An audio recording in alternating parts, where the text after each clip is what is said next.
Guys സങ്കടം തീരുന്നില്ല. എത്ര കഷ്ടപ്പെട്ട് കൊണ്ടുവന്നതായിരുന്നു കേരളത്തിൽ നിന്ന്. ഇതാകെ പഴുത്ത് ഒരു ഇതായിട്ടുണ്ട്. അപ്പോൾ ഇത് കഴിക്കാനും കൊതിയായിട്ട് വയ്യ. അപ്പോൾ ഇതിനോട് ഞാൻ മറ്റേ ഫ്രൈ ആയിട്ടുള്ള ഒരു ഐറ്റംസ് ഉണ്ടാക്കാൻ പോകും.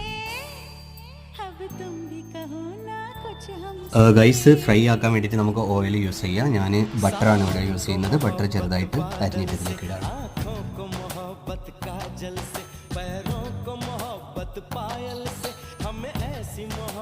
കൂടെ തന്നെ നമുക്ക് ചായ ഉണ്ടാക്കട്ടോ. കോമ്പിനേഷൻ നല്ല അടിപൊളിയായിരിക്കും.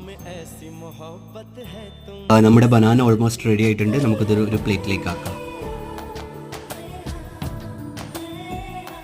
തിന്നോക്കിയാലും മനസ്സിലാവട്ടെ എന്താ അവസ്ഥ. ഗൈസ് വല്ലാത്തൊരു കഷ്ടമാട്ടോ. എത്ര കഷ്ടപ്പെട്ട് ഞാൻ ഉണ്ടാക്കിയത് അതിന് എനിക്ക് തിന്നാൻ കിട്ടുന്നില്ല, കഴിക്കാൻ ചുമയാണെന്ന് പറഞ്ഞിട്ട്. അപ്പോൾ ഈ ഗ്ലാസ് ചായയിൽ ഞാൻ വെക്കണം. സബ്കോ ദിയ മുझे नहीं मिला.